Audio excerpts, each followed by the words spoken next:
Hi friends, అందరికీ నమస్కారం. మనం రోజు ఎన్నో నిర్ణయాలు తీసుకుంటూ ఉంటాం కదా. కానీ మనకి తెలియకుండానే మన మనసు ఒకే ఒక ఎంపిక వైపు ఎందుకు లాగుతుందో ఎప్పుడైనా గమనించారా? రండి, ఈరోజు ఆ చిన్న రహస్యమేంటో సరదాగా తెలుసుకుందాం. సరే, ఇప్పుడు ఒక చిన్న ఉదాహరణ చూద్దాం. మనం ఫ్రెండ్స్తో కలిసి ఓ టీ కొట్టుకు వెళ్ళామనుకోండి. అక్కడ చాయ్ చిన్నదా, మీడియమా లేక పెద్దదా అని అడుగుతారు. అయినా అలా అడిగినప్పుడు మనలో చాలామంది వెంటనే ఏదెంచుకుంటాం? ఒక్క క్షణం ఆలోచించండి. చాలా ఆసక్తికరంగా మనలో చాలామందిమి ఏమాత్రం ఆలోచించకుండా మధ్యలో ఉన్న ఆప్షన్ని తీసుకుంటాం. అదేంటో అదొక సేఫ్ చాయిస్లా, పెద్దగా కష్టపడక్కర్లేని నిర్ణయంలా అనిపిస్తుంది. అది ఎందుకో తెలుసా? మనకు చాలా సురక్షితంగా అనిపిస్తుంది. ఇది అచ్చం బస్సులో సీటు వెతుక్కోవడం లాంటిదన్నమాట. మనలో చాలామందికి మరీ ముందు కూర్చోగం ఇష్టముండదు, అలానే అక్కబరే వెనక్కి వెళ్ళిపోవడం కూడా నచ్చదు. మధ్యలో ఎక్కడైనా దొరికితే హమ్మయ్యా, సౌకర్యంగా సేఫ్గా ఉంటుందనిపిస్తుంది కదా. ఈ మధ్యలో ఉండే ఎంపిక కూడా అచ్చం అలాంటిదే. సరే, బానే ఉంది.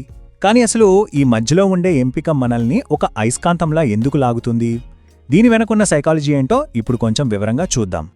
దీన్నే మ్యాగ్నెటిక్ మిడిల్ అంటారన్నమాట. పేరు భలే ఉంది కదూ. పేరుకు తగ్గట్టే మధ్యలో ఉన్న ఎంపిక మనల్ని నిజంగానే ఒక అయస్కాంతంలా అట్రాక్ట్ చేస్తుంది. అది మనం ఆలోచించే లోపే. మన బ్రెయిన్కి ఈ మధ్య దారి ఎందుకు అంతగా నచ్చుతుందంటే ముఖ్యంగా 3 కారణాలున్నాయి. మొదటిది, అది చాలా సురక్షితంగా అనిపిస్తుంది. రెండోది, అటు ఎక్కువ కాదు, ఇటు తక్కువ కాదు, బ్యాలెన్స్డ్గా ఉన్న ఫీలింగ్ వస్తుంది. ఇక మూడోది, ఇది పెద్ద రిస్క్ తీసుకోకుండా మనల్ని కాపాడుతుంది. ఈ మధ్య దారి ఎంచుకోవడం చాలా సులభంగానే ఉంటుంది, కానీ అసలు సమస్య ఇక్కడే మొదలవుతుంది. ఈ సులభమైన ఎంపిక మనల్ని నిజంగా ఆలోచించి మనకు ఏది మంచిదో నిర్ణయించుకోకుండా ఆపేస్తోంది. అయ్యో, మరి దీనికి పరిష్కారం ఏంటి అని ఆలోచిస్తున్నారా? చాలా సింపుల్ అండి. ఆ మధ్యలో ఉన్న ఆప్షన్ని తీసేయడమే. 2 ఆప్షన్లిస్తే ఏం జరుగుతుందో ఆ శక్తి ఏంటో ఇప్పుడు చూద్దాం. ఈ తేడాను మీరే చూడండి. 3 ఆప్షన్స్ ఉన్నప్పుడు మన బ్రెయిన్ ఆటోమేటిక్గా మధ్యదారిని వెతుక్కుంటుంది, పెద్దగా ఆలోచించదు. కానీ ఎప్పుడైతే 2 ఆప్షన్లుంటాయో అప్పుడు మనం తప్పనిసరిగా ఆలోచించాల్సొస్తుంది. ఒక క్లియర్ డెసిషన్ తీసుకుంటాం. అవును కదా. మధ్యలో దాక్కోడానికి ఏ దారి లేనప్పుడు మనం ఒక వైపు నిలబడక తప్పదు. అప్పుడే మనకు నిజంగా ఏం కావాలో, మనం దేనికి కట్టుబడి ఉండాలనుకుంటున్నామో మనకే ఒక క్లారిటీ వస్తుంది. సరే, థియరీ బాగానే ఉంది, కానీ ఈ బలవంతపు ఎంపిక అనేది నిజ జీవితంలో ఎలా పనిచేస్తుందో కొన్ని సరదా కథల ద్వారా చూద్దామా? ఇవి విన్నారంటే మీకు విషయం ఇంకా బాగా క్రిస్టల్ క్లియర్గా అర్థమవుతుంది. ఓకే, మన మొదటి కథ ఒక స్టూడెంట్ గురించి. తను ఎగ్జామ్స్ కోసం ప్రిపరేషన్ ప్లాన్ చేసుకుంటున్నాడు. చూడండి, మొదటగా తన ముందు 3 ఆప్షన్లు ఉన్నాయి. రోజుకి 1 గంట చదవడం, 3 గంటలు చదవడం లేదా 6 గంటలు చదవడం. వెంటనే ఏమాత్రం ఆలోచించకుండా మధ్యలో ఉన్న 3 గంటల్ని సెలెక్ట్ చేసుకున్నాడు. కాని వాళ్ల టీచర్ తెలివిగా ఆప్షన్స్ మార్చారు.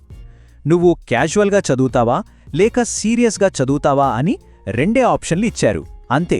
ఇప్పుడు తను తన లక్ష్యం గురించి నిజంగా ఆలోచించి ఒక పక్కా నిర్ణయం తీసుకున్నాడు. చూసారా తేడా?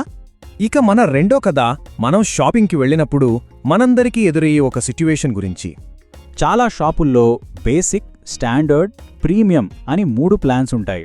మనలో చాలామంది వెంటనే మధ్యలో ఉన్న స్టాండర్డ్ ప్యాక్ వైపే చూస్తాం.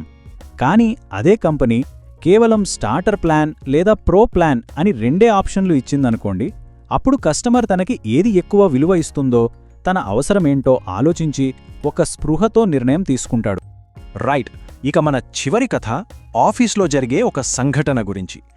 ఒక మేనేజర్ ప్రాజెక్ట్ డెలివరీకి 3 ఆప్షన్లు ఇచ్చారు. చాలా వేగంగా, సాధారణ వేగంతో లేదా చాలా నెమ్మదిగా. టీం మొత్తం ఏమీ చర్చించకుండా సేఫ్ సైడ్గా మధ్యలో ఉన్న సాధారణ వేగాన్ని ఎంచుకుంది. కానీ అదే మేనేజర్ మనకు స్పీడ్ ముఖ్యమా లేక సేఫ్టీ ముఖ్యమా అని 2 ఆప్షన్లు ఇచ్చేసరికి అప్పుడు టీంలో సీరియస్గా డిస్కషన్ మొదలైంది. అందరూ కలిసి ఒక బాధ్యతాయుతమైన నిర్ణయం తీసుకున్నారు. సరే ఫ్రెండ్స్, ఈ సరదా కథల నుంచి మనం నేర్చుకున్న ముఖ్యమైన విషయాలేంటో ఒక్కసారి క్విక్గా చూసేద్దామా? గుర్తుంచుకోండి, మధ్యలో ఉండే ఆప్షన్లు మనల్ని కొంచెం సోమరిగా ఆలోచించేలా చేస్తాయి. అదే ఆ మధ్య ఆప్షన్ని తీసేస్తే మనం ఆ విషయంలో ఇంకాస్త ఇన్వాల్వ్ అయ్యి ఆలోచిస్తాం. స్పష్టంగా 2 దారులు ఉన్నప్పుడు మన నిబద్ధత కూడా పెరుగుతుంది. చివరిగా మనం ఎవరినైనా ఒప్పించాలంటే వారికొక క్లియర్ డైరెక్షన్ చూపించాలి, అంతేకాని బ్యాలెన్స్ కాదు. ఈ ఒక్క వాక్యం మనం ఈరోజు నేర్చుకున్న పాఠాన్ని పర్ఫెక్ట్గా చెప్తుంది. మధ్య మార్గం సురక్షితంగా అనిపిస్తుంది, కానీ స్పష్టత ఒప్పిస్తుంది. అవును కదా? మధ్య మార్గం సేఫ్గా అనిపించొచ్చు, కానీ క్లారిటీనే ఎవరైనా కన్విన్స్ చేయగలదు. మిత్రులారా, గుర్తుంచుకోండి, రోజూ చిన్నగా నేర్చుకోవడం ఏదో ఒక రోజు పెద్ద విజయాన్ని తప్పకుండా ఇస్తుంది. మళ్ళీ కలుద్దాం.